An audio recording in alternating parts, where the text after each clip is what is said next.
মঙ্গলমূর্তি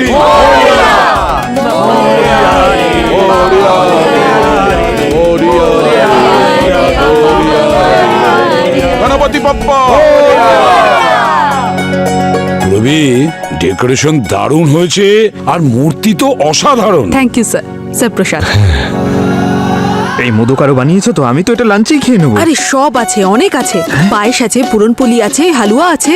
sir চলুন না sir, খেয়ে নেবেন এবার। হ্যাঁ স্যার, তাড়াতাড়ি চলুন, যে কাজটা করা সেটা করে ফেলি। অন্য কেউ ফোন করলে আর খেতে পারবো না। চলো ভাই, খেয়ে নিয়ে। হ্যাঁ চলো চলো চলো। Thank you, thank you. Start করি। হ্যাঁ হ্যাঁ। আও।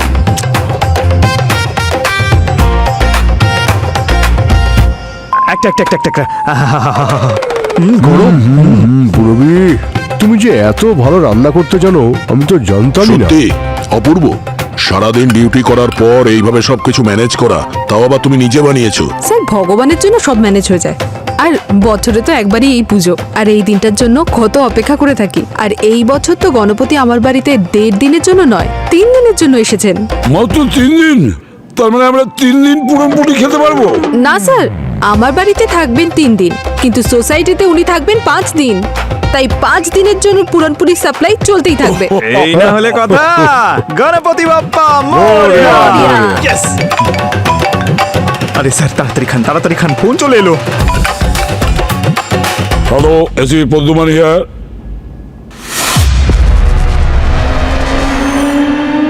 ঠিক আছে, আসি আমরা।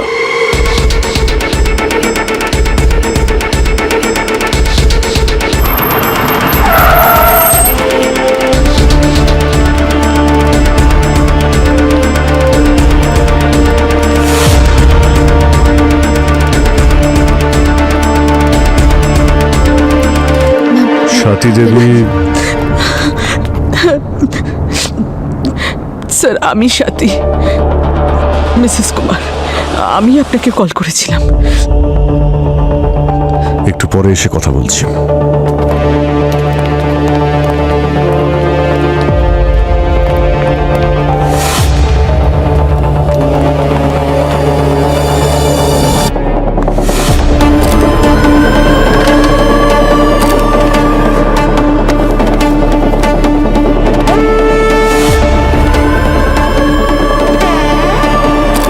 বাইরে থেকে তো কোনো ফিজিক্যাল ইনজুরি দেখতে পাচ্ছি না। বডি টেম্পারেচারও ঠিকই আছে, আর এখনো বডি স্টিফ হওয়া শুরু হয়নি।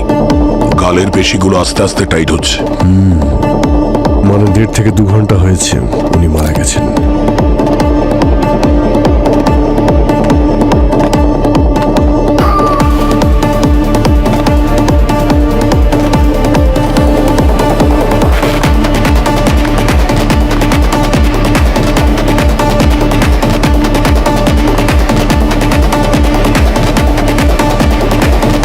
ভাই, আশেপাশে সবকিছু তো ঠিকঠাকই লাগছে।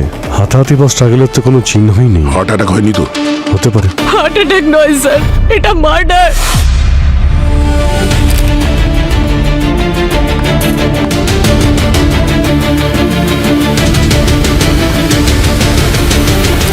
আপনার কেন মনে হচ্ছে যে এটা মার্ডার? বিগত বেশ কিছুদিন ধরেই এরকমই হচ্ছিল স্যার, যেন কেউ ওকে বারবার চেষ্টা করছিল। আর শেষ পর্যন্ত সেটাই হলো যেটা আমি ভয় পাচ্ছিলাম। এরকম কি হচ্ছিল ওনার সাথে? বিগত বেশ কিছু সপ্তাহ ধরে কুমারের সাথে কিছু না কিছু অদ্ভুত ঘটনা ঘটে যাচ্ছিল, যেন কেউ ওকে মারবার চেষ্টা করছিল। একদিন কুমার রিহার্সালসেও নিজের ফোনে কিছু একটা দেখছিল। মুস্কান, মুস্কান, মুস্কান, দেখুন না, দেখুন না, মুস্কান, তুমি ঠিক আছো? লেগেছে? হ্যাঁ, ওদিকে নিয়ে যাও ওকে। চলো চলো। তুমি বসে বিশ্রাম করো মুস্কান, আমি দেখে নিচ্ছি। হ্যাঁ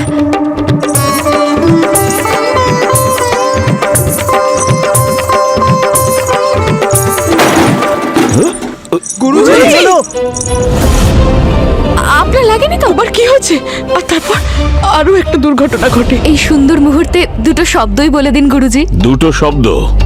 দুটো কথা বলার বাহানায় লম্বা লেকচার দেওয়ার যে প্র্যাকটিস চলছে পৃথিবীতে, ব্যাস দুটো শব্দ। কুমার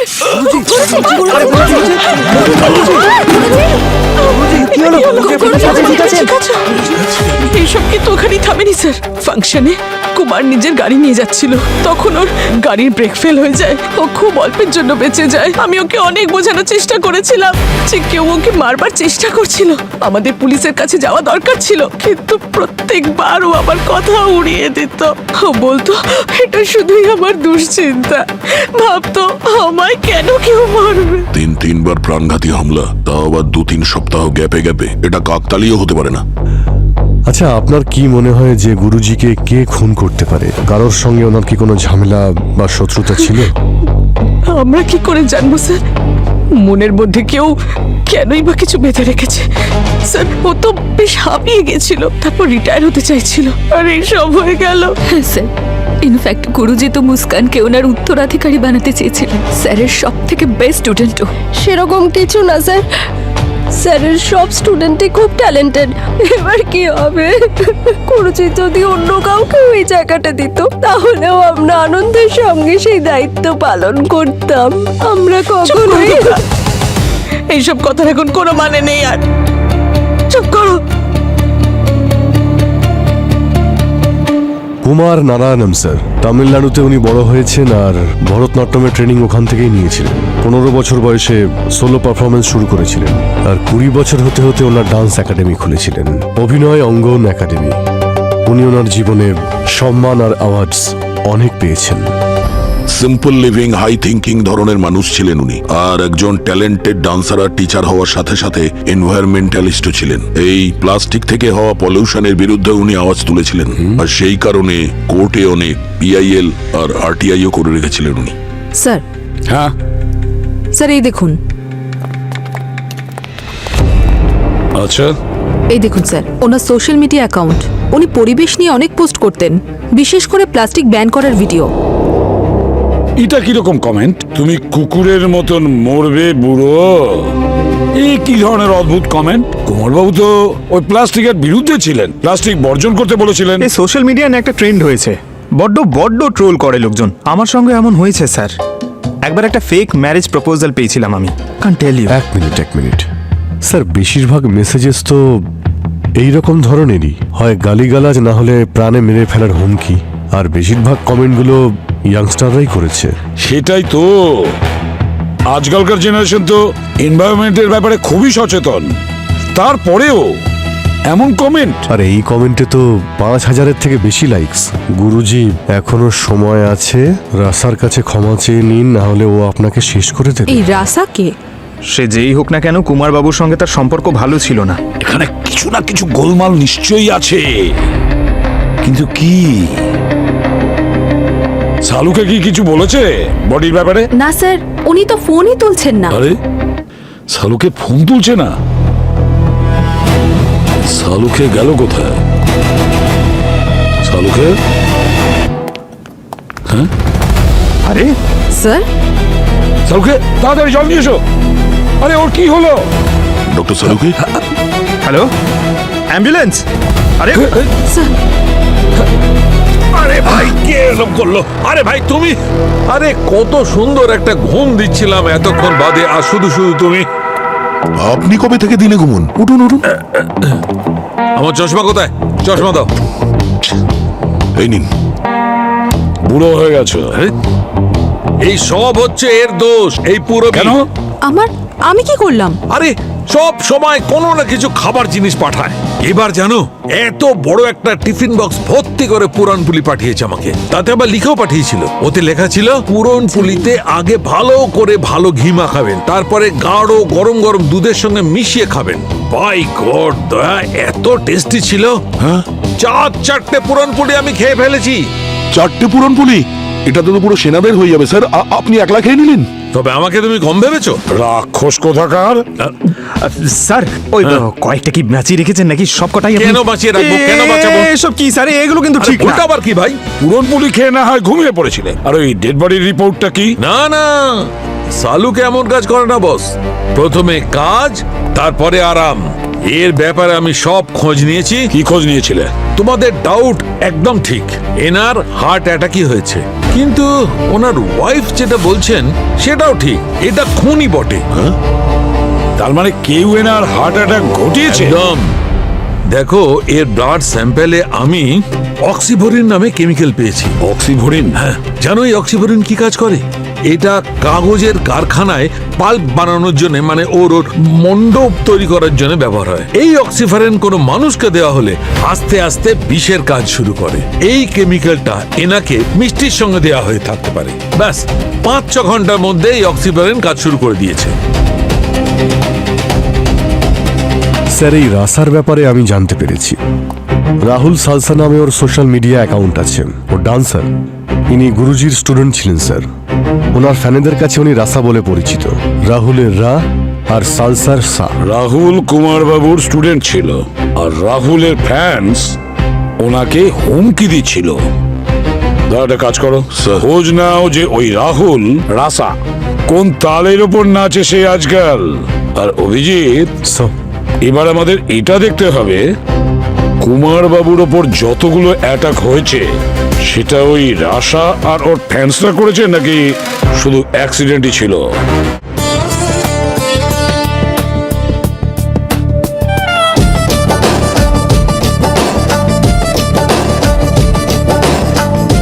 আপনি যদি আমার মতো হতে চান ফিট, এটির ব্যবহারেই আপনি হবেন সুপারহিট। জোস, শক্তির খুব দরকার তোমার। জুস তো এসেই যাবে, ততক্ষণে কিছু কথা বলেনি। আরে স্যার, ওই দিন উনি খুব বাঁচান বেঁচে গেছেন। অনেক বড় অ্যাক্সিডেন্ট হয়েছিল ওনার গাড়িতে। ব্রেকটা কি করে ফেল হলো সেটা বলো। ফেল নয় স্যার, কেউ ভুলবশত ওই প্লাস থাকে না, ওটা দিয়ে ব্রেক ওয়্যার কেটে দিয়েছিল। আমি সোয়াতি ম্যাডামকে এই কথাটা বলেও ছিলাম, কিন্তু উনি কিছু কানেই নেননি। তারপর আমাকে বলা হয়েছিল এর ইন্স্যুরেন্স ক্লেম করে দিতে, তাই আমি এই ব্রেক ওয়্যারটা সাবধানে রেখেছি স্যার।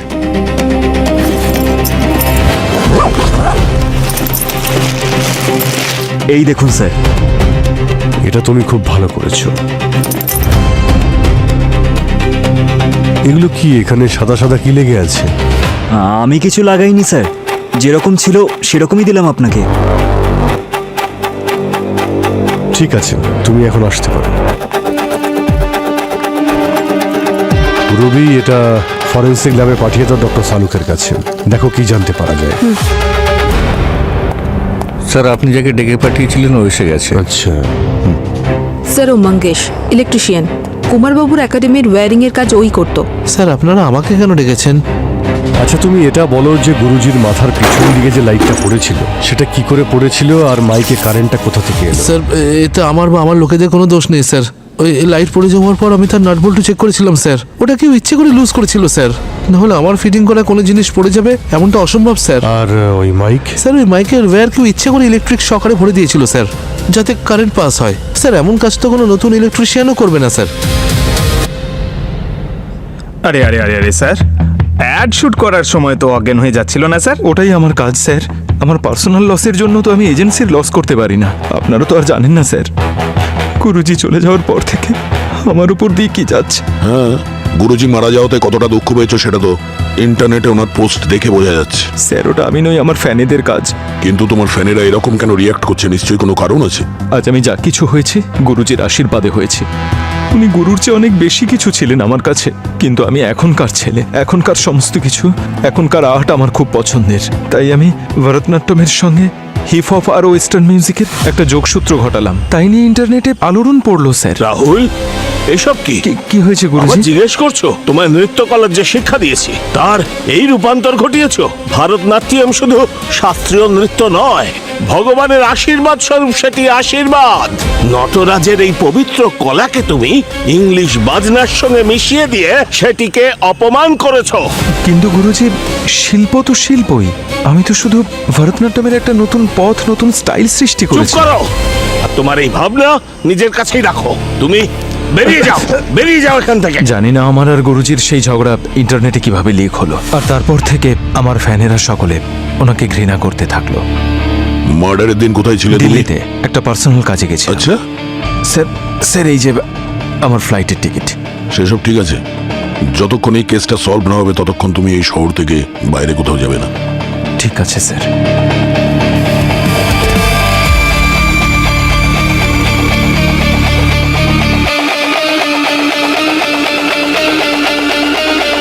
সিআইডি অ্যাক্টিভ হয়ে গেছে, যত তাড়াতাড়ি সম্ভব তুই এই শহর ছেড়ে দে।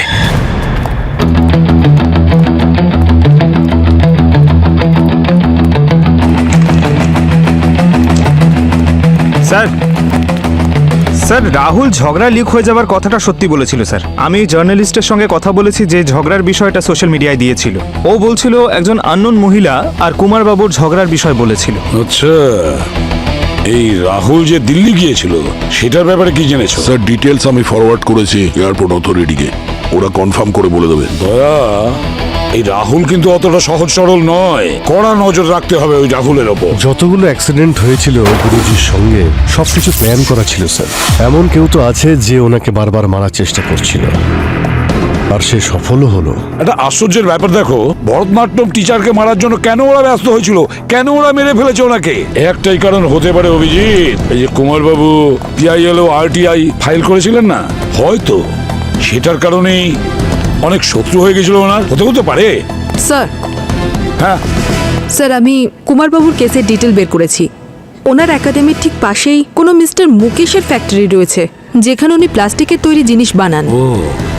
আর কুমারবাবু রিপোর্ট করার জন্য পুলিশ ওদের ফ্যাক্টরি সিল করে দেয়, আর সেই জন্যই মুকেশ কুমারবাবুকে হুমকি দিচ্ছিল। মুকেশ, নিয়ে এসো ওই মুকেশকে, দেখি তো একবার ওর হুমকিটা কত জোরালো।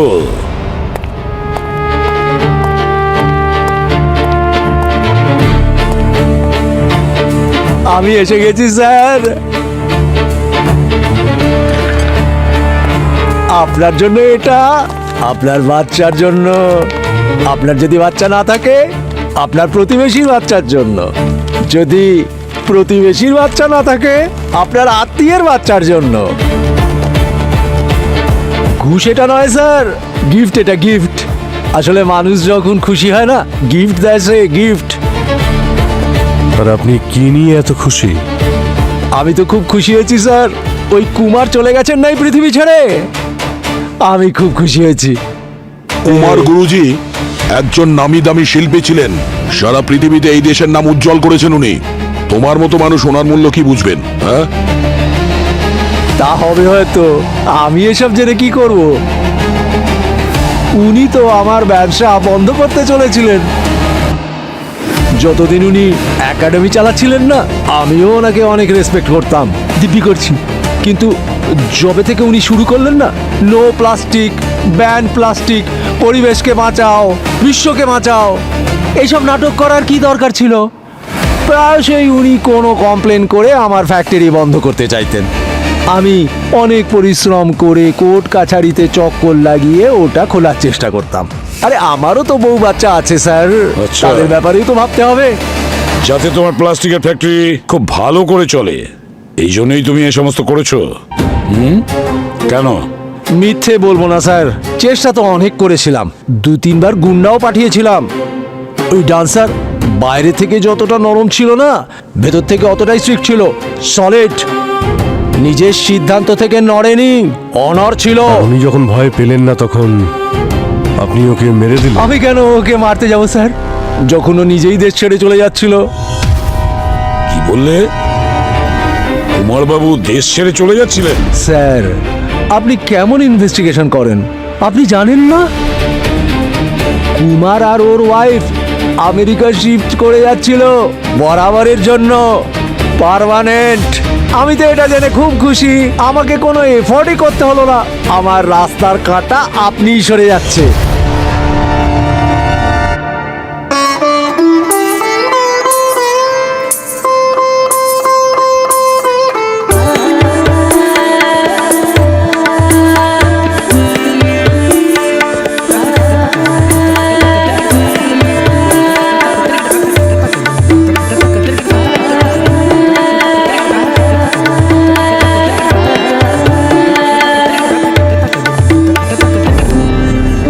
মিনিটের ব্রেক। এসব কিসের প্র্যাকটিস চলছে? আমার তো মনে হলো গুরুজি যাওয়ার পরে সমস্ত প্রোগ্রাম ক্যান্সেল। হ্যাঁ স্যার, উনি এই পারফরমেন্সটা দুবাইতে হওয়া গণেশ ফেস্টিভ্যালের জন্যই তৈরি করছিলেন। এবার যখন উনিই বেঁচে নেই, তাই প্রোগ্রামটা ক্যান্সেল হয়ে যায়। এবার এটা ওনার শেখানো একমাত্র শেষ পারফরমেন্স ছিল, তাই আমরা ভাবলাম যে ওনার স্মৃতি রক্ষার জন্য আমরা ইন্ডিয়াতেই পারফর্ম করব।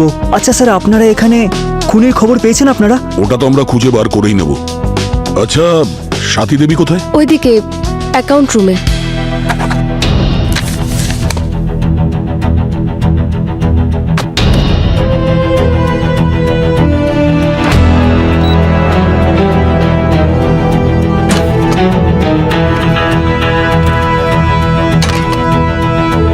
চলো, এই যে করেই হোক আমি এই সব পেপার ওয়ার্ক এক্ষুনি কমপ্লিট করে নিতে চাই। ঠিক আছে। আমি চাই না যে আমি যাওয়ার পরে এই আচ্ছা সব। সাথী ম্যাডাম, আপনি আমাদের এটা তো বলেননি যে কুমার বাবু নাকি এই দেশ ছেড়ে বাইরে চলে যাচ্ছেন। উনি তো যেতেই চাইছিলেন না, আমি তো ফোর্স করেছিলাম ওনাকে। ফোর্স করার প্রয়োজন কি ছিল? স্যার, তিনবার প্রাণে মেরে ফেলার চেষ্টা হয়েছিল। আমি ভয় পেয়ে গেছিলাম, যদি কোনো কিছু হয়ে যেত তাহলে আমি কি করতাম। আমি ইউএস সিটিজেন, ছোটবেলাটা আমার ওইখানেই কেটেছে, তাই চেয়েছিলাম যে এখন ওখানেই সেটেল করে যাব। আর তাই তো আমি ওকে কনভিন্স করছিলাম। আর এমনিতেও আমার হাজবেন্ডের বেশিরভাগ শোজই বাইরেই হতো। এইসব তো একান্তই আমাদের ব্যক্তিগত না স্যার, তাই মনে হয়েছিল এইসব আপনাদের সাথে কি বলে শেয়ার করব। ম্যাম, আমরা এখনো গুরুজির খুনিকে খুঁজে বেড়াচ্ছি। আমরা এটা বোঝার চেষ্টা করছি যে কেউ ভরতনাট্যম টিচারকে কেন মারবে, ওনার শত্রুতা কার সঙ্গে ছিল, ওনার মৃত্যুতে কার লাভ হতে পারে।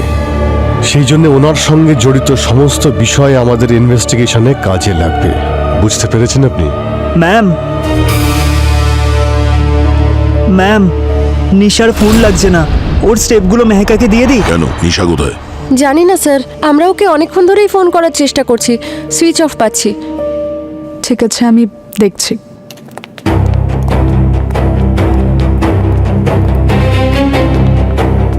নিশার ব্যাপারটা কি স্যার? রাসা স্যার, এক মিনিট।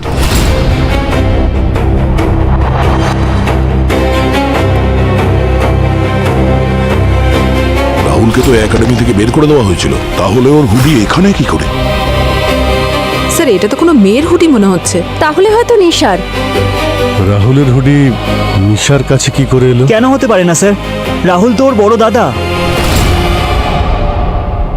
হোয়াট? ইয়েস স্যার, আর সেই কারণেই ও গুরুজির উপর বেশ রেগেছিল, কারণ রাহুলকে একাডেমি থেকে বার করে দেওয়া হয়েছিল। গুরুজির ওপর রেগেছিল তো ও এখানে এই একাডেমিতে কি করছিল? ও রাহুলের সাথে যেতে পারতো। স্যারও এখনো জুনিয়র, এখনো অনেক কিছু শেখার আছে, আর ওনার থেকে ভালো টিচার কোথায় পাবে ও?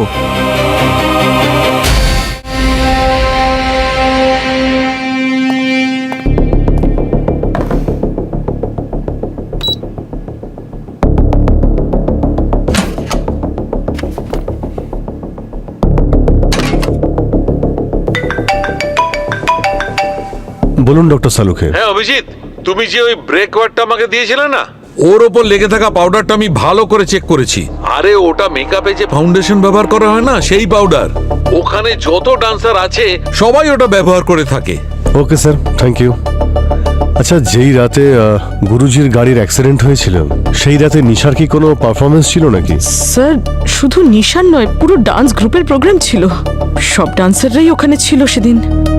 সমস্ত ডান্সার তো আজ এখানেই আছে, শুধুমাত্র নিশা নেই এখানে।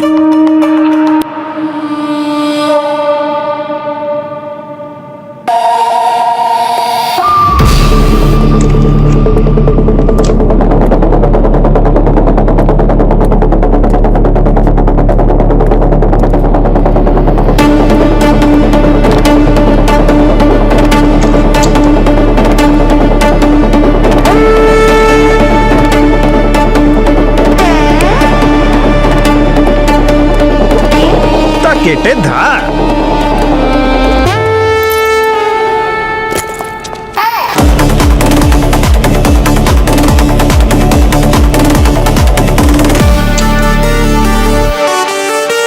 নিশা কোথায়? আপনি?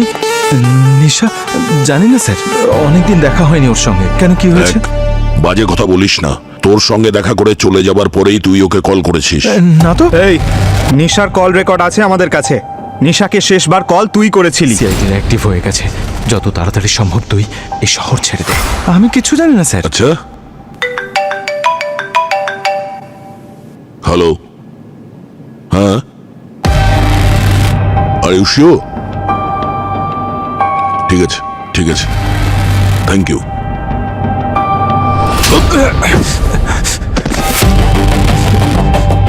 মিথ্যে কথা বলবি না। দিল্লি গেছিলি, কেন গিয়েছিলি? এয়ারপোর্ট থেকে কল করেছিল, তুই ফ্লাইটের টিকিট বুক তো করেছিলি, কিন্তু তুই ফ্লাইটে যাসনি। সরি স্যার, আমি ভয় পেয়ে গেছিলাম স্যার। আমি ভেবেছিলাম আপনারা আমাকে অ্যারেস্ট আগের কারণের বিষয় বলতে পারবো না, কিন্তু এখন তুই প্রপার কারণ দিয়ে দিয়েছিস জেলে ভরার জন্য। ঠিক করে বল, নিশা কোথায়? না হলে সারাটা জীবন তুই নাচতে পারবি না, মনে রাখিস। এসো, চলো।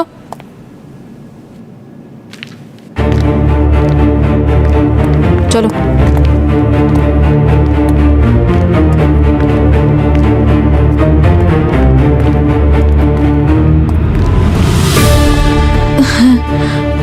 আপনাদের যাওয়ার পর দাদা আমাকে ফোন করেছিল।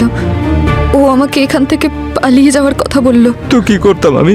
জানিসই তো যে সবচেয়ে আগে বডি দেখে ওনারা সবচেয়ে বেশি সন্দেহ তাকেই করে। আর তুই এদের প্রশ্ন ফেস করতে পারতিস না। প্রশ্ন করাটা আমাদের কাজ রাহুল। তার মানে এটাই নয় যে আমরা সামনের লোককেই অপরাধী ভাববো। আর যদি তোমরা কিছু করে নাই থাকো তাহলে ভয় কিসের? না না স্যার, দাদা সেটা বলতে চাইনি। দাদা আসলে আমার খুব খেয়াল রাখে, আর আমাকে এই অবস্থায় দেখতে পারবে না। যখন আমি গুরুজির ডেড বডি দেখেছিলাম তখন আমি খুব ঘাবড়ে গিয়েছিলাম, আর তাই আমি সেই জন্য শহর থেকে পালানোর বদলে আমি এখানে আবার দাদার কাছে চলে এসেছি। নিজের ফোন বন্ধ করে রেখেছি। বাহানা তুমি ভালোই করতে পারো নিশা। ডান্সের সাথে সাথে অ্যাক্টিংও শিখে নিয়েছো নাকি? যখন যখন গুরুজির ওপর হামলা হয়েছে তখন তুমি ওখানে ছিলে একাডেমিতে। স্যার, আমি ছাড়াও তো আরো অনেক ডান্সার্সরা ছিল ওখানে। আর আর আমি কেন গুরুজিকে মারবো? আর আমার ওনাকে খুন করার কোনো কারণও তো নেই। কারণ আছে। কুমারবাবু রাহুলকে একাডেমি থেকে বের করে দিয়েছিলেন। রাহুলকে ঘৃণা করতেন উনি। না স্যার, ঘৃণা নয়, ভালোবাসতেন ওকে। কি? হ্যাঁ দাদা, গুরুজি হয়তো রেগে গিয়ে তোকে একাডেমি থেকে বের করে দিয়েছিলেন, কিন্তু উনি সবসময় তোকে মনে করতেন। গুরুজি তো দাদার আর্টের ডান্সের ফ্যান হয়ে গিয়েছিলেন। লুকিয়ে লুকিয়ে ওর ফিউশন ডান্সের ভিডিও দেখতেন গুরুজি। গুরুজি, নিশা, গুরুজি, আপনি দাদাকে এত ভালোবাসেন যখন, ওকে আবার ফিরিয়ে কেন আনছেন না? আপনি জানেন দাদাও আপনাকে ভীষণ মিস করে। তোমার তো জানা আছে নিশা, রাহুল আমার সব থেকে উপযুক্ত শিষ্য। ওকে এখান থেকে বার করার পেছনে কারণ আছে। তুমি চিন্তা করো না, সঠিক সময় এলে রাহুলকে আমি নিজেই ডাকবো। সত্যি গুরুজি? আমার রিটায়ারমেন্টের পর আমার এই নৃত্যাঙ্গনকে কে সামলাবে? রাহুল। আমি ওকে পুরো ভরসা করি। তুমি দেখো, একদিন ও আমার নাম, আমাদের এই শাস্ত্রীয় নৃত্য ভারতনাট্যমকে নতুন উচ্চতায় নিয়ে যাবে। এই যে এইটা দেখুন গুরুজি, তারপর থেকে যখনই দাদার রিলসগুলো দেখতেন আমাকেও পাঠাতেন। আমি কি করলাম যে গুরুজি আমাকে সন্তানের মতো মনে করতেন? আমি ওনাকে কি করেছিলে তুমি? হ্যাঁ স্যার, আমি যে দিল্লির ফ্লাইট মিস করেছিলাম, আমি সেই দিন ওনার সঙ্গে দেখা করতে গেছিলাম। যেদিন গুরুজি মার্ডার হয়েছিল ওই দিন তুমি ওনার সঙ্গে দেখা করেছিলে? হ্যাঁ স্যার, সেই দিন আমি সোশ্যাল মিডিয়া জার্নালিস্টের থেকে জেনেছিলাম যে একাডেমি থেকে কোনো একটা মেয়ে ফোন করে ওনাকে আমার আর গুরুজির ঝগড়ার ব্যাপারে বলেছিলেন। তাই আমি গুরুজির সঙ্গে সেই ব্যাপারেই কথা বলতে গিয়েছিলাম। আমি ভেবেছিলাম গুরুজি স্বাতি ম্যামের সঙ্গে প্ল্যান করে ওই নিউজ আউট করেছিলেন যাতে আমার নাম নিয়ে পাবলিসিটি করতে পারে।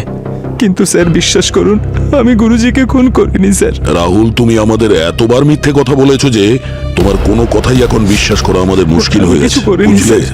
যতদিন নাই কেসটা সলভ হবে তুমি আমাদের হেফাজতে থাকবে, বুঝলে? স্যার, যদি রাহুল খুন না করে থাকে তাহলে খুনি কে? কারোর তো কোনো কারণই দেখছি না খুনটা করার। এই কেসটা তো খুব জটিল। কোন রাস্তায় যাব, কাকে ধরবো বুঝতে পারছি না। গণপতি বাপ্পা আছেন তো স্যার, উনি কোনো পথ দেখাবেন।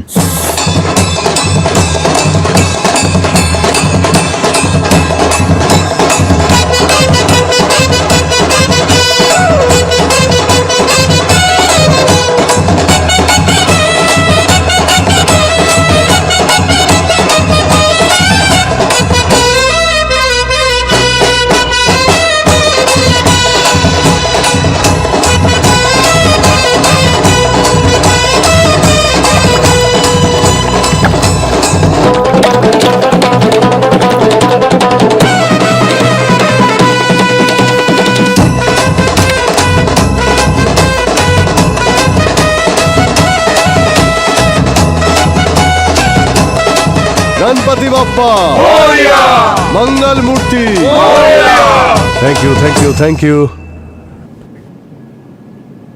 এই যে বাড়িতে গণপতির বিসর্জন দেওয়ার পদ্ধতিটা ভীষণ ভালো, তাহলে সমুদ্রে নদীতে কখনো দূষণ হবেই না। আর স্যার মূর্তিটাও অর্গানিক মাটি আর কালার দিয়ে তৈরি, তাই এই জলটা আমি গাছের গোড়াতেও দিতে পারি। দারুণ ভালো, এরকমই বিসর্জন হওয়া উচিত, আর মূর্তিও এরকম ভাবেই মানানো উচিত। অর্গানিক।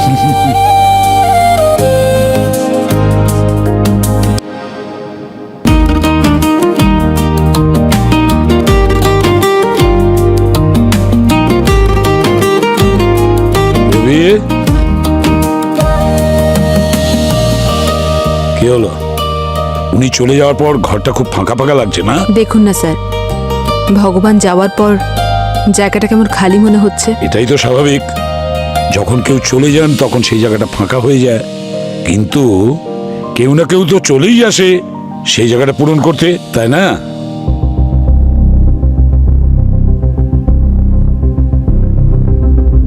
স্যার, হ্যাঁ, গুরুজি চলে যাওয়ার পরে ওনার একাডেমিও এইভাবে নিশ্চয়ই খালি হয়ে গেছে, তাহলে কেউ তো আসবে ওনার জায়গা নিতে। নিশ্চয়ই আসবে, এটাই তো কারণ হতে পারে ওনাকে দুনিয়া থেকে সরিয়ে ফেলার, একমাত্র এটাই কারণ। স্যার, ওই স্বাতী ও তো নিজের উকিলের সাথে কিছু বেচার এগ্রিমেন্ট সাইন করছিল, তাই না? উনি ঠিক কি বিক্রি করতে চাইছিলেন? গুরুজির প্রপার্টি? স্যার হয়তো একাডেমি বিক্রি করতেন, কিন্তু কাকে? মুকেশ। মুকেশকে, প্লাস্টিক কারখানার ওই মুকেশকে, একমাত্র সেই তো ওনাকে মেরে ফেলার চেষ্টা করছিল ওনার একাডেমির জায়গাটা নেওয়ার জন্য। অভিজিৎ, একটা কাজ করো, ওই সাথীর সঙ্গে দেখা করো, কথা বলো, সমস্ত প্রশ্নের উত্তর একমাত্র ওর কাছেই আছে। সরি স্যার,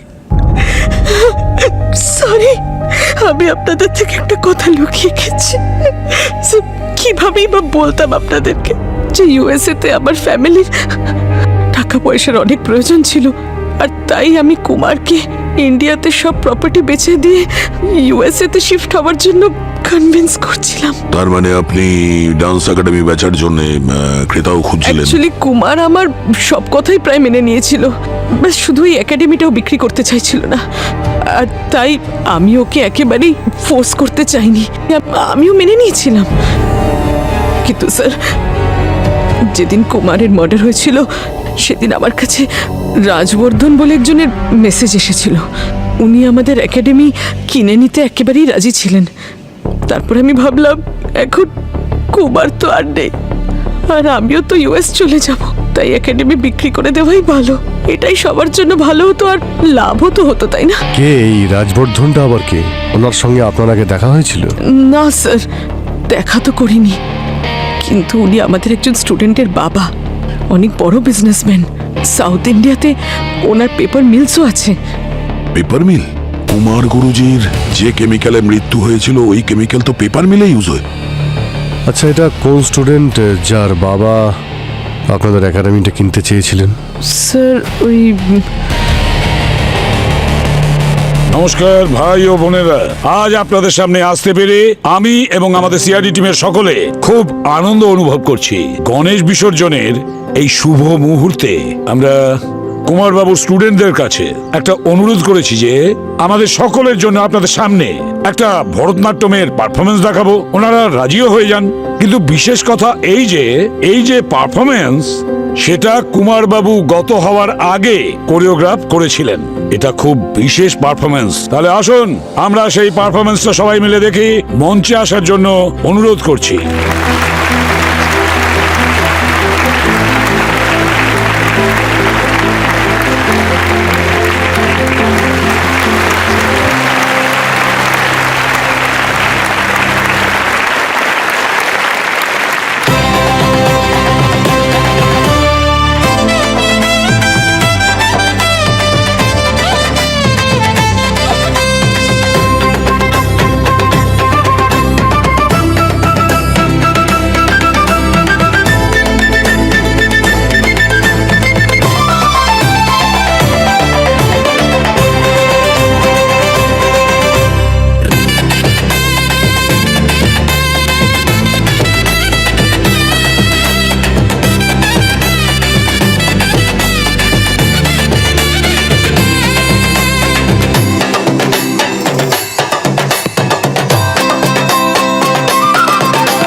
একটু আগে খুব সুন্দরভাবে ভরতনাট্যমের নৃত্য পরিবেশন করলো, যেটা সত্যিই তুলনাহীন। তাহলে স্যার, যখন গুরুজির শিষ্যরা এত ভালো পারফরমেন্স করেছে, সেই জন্য আমাদের অনেক দায়িত্ব রয়েছে। তাই আমাদের টিম আপনাদের সকলের সামনে একটা পারফরমেন্স দেখাবে। গুরুজি কুমার নারায়ণম।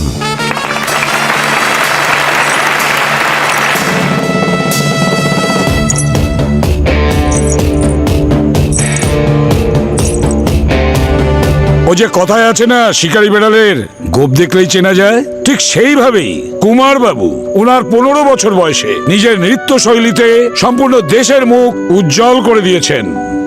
20 বছর বয়সে তো উনি ডান্স একাডেমি খুলেছিলেন, অভিনয় অঙ্গন নৃত্য একাডেমি। কিন্তু গুরুজির উদ্দেশ্য সবসময় সৎ ছিল, অনেক উঁচুতে ছিল। উনি ওনার স্টুডেন্টদের সেই যোগ্যতায় নিতে চেয়েছিলেন তারা যেন ওনার থেকেও বড় হয়।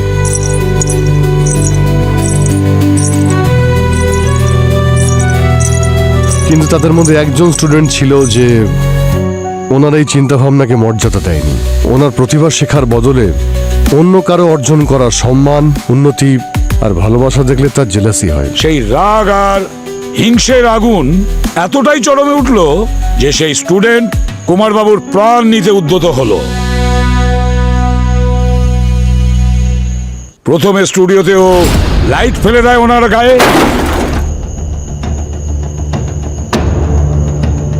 আর তারপরে মাইকে ইলেকট্রিক কারেন্ট লাগিয়ে দেয়। এমনকি শেষ পর্যন্ত সেই স্টুডেন্ট কুমার বাবুর গাড়ির ব্রেক ফেল করিয়ে দেয়। গুরুজি যিনি ভগবানের মতো হন, যার জন্য শিষ্য যে কোনো সময় প্রস্তুত থাকে সবকিছু দিয়ে দেওয়ার। একলব্য তার আঙুল কেটে গুরু দ্রোণাচার্যকে দিয়ে দিয়েছিলেন। কিন্তু এই শিষ্য গুরু শিষ্যের সম্পর্ককে কলঙ্কিত করেছে, ওনাকে খুন করেছে বিষ খাইয়ে, আর নিজের চোখের সামনে তাকে ছটফট করে মরতে দেখে।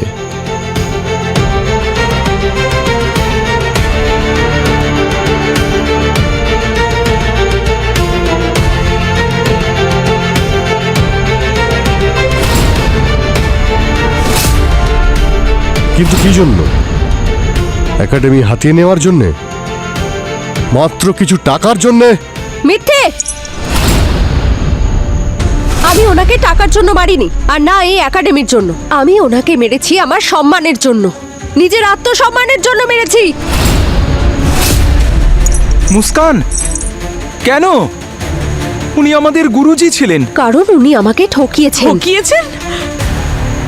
আরে উনি তো কত স্নেহ করতেন তোমায়। নিজের বাড়ি ছেড়ে এত দূরে এসেছি আমি শুধুমাত্র গুরুজির থেকে ভরতনাট্যম শিখতে। রাত দিন পরিশ্রম করেছি, ওনার বেস্ট স্টুডেন্ট হয়ে উঠলাম। কিন্তু গত 2 বছর ধরে এই একাডেমির খেয়াল রাখলাম শুধু এই আশা নিয়ে যে গুরুজি আমার যোগ্যতা বুঝতে পারবে, উনি আমাকে সেই জায়গা দেবেন যেটা আমি ডিজার্ভ করি, নিজের জায়গা। তারপর একদিন আমি নিশা আর গুরুজিকে কথা বলতে শুনলাম। আমার রিটায়ারমেন্টের পর আমাদের এই নৃত্যাঙ্গনকে কে সামলাবে? রাহুল। আমি ওকে পুরো ভরসা করি। গুরুজি নিজের জায়গা এই রাহুলকে দিতে চেয়েছিলেন, এই রাহুলকে যে গুরুজিকে ঠকিয়ে চলে গেছিল। গুরুজি ওকে নিজের উত্তরাধিকারী মনে করত। কেন? কারণ আমি একজন মেয়ে। আমি ওনার জায়গা সামলাতে পারবো না। তখনই আমি সহ্য করতে পারলাম না যে গুরুজি আমাকে আমার জায়গাটা দিল না। সেই জন্য আমি যদি সসম্মানে আমার জায়গা না পাই, সেটা কেড়ে নিতে আমি জানি। আমি আমার বাবার পেপার মিল থেকে ওই বিষ চুরি করেছি আর মিষ্টিতে মিশিয়ে দিয়েছিলাম। আর সেই জন্য কুমার বাবু তোমার পরিবর্তে রাহুলকে পছন্দ করেন। কারণ একজন ভালো শিল্পীর ভালো পারফর্ম করলেই হয় না, বরং ভালো মানুষ হতে হয়। কুমার বাবু শিষ্যদের মধ্যে এটাই খুঁজছিলেন যে প্রকৃতপক্ষে মানুষ, কিন্তু সেটা তোমার মধ্যে পাননি। তোমার মধ্যে তো মনুষ্যত্ব বোধটাও নেই, ছিল শুধু স্বার্থ। যার কারণে তুমি নিজের পিতৃসম গুরুদেবকে খুন করেছো। না,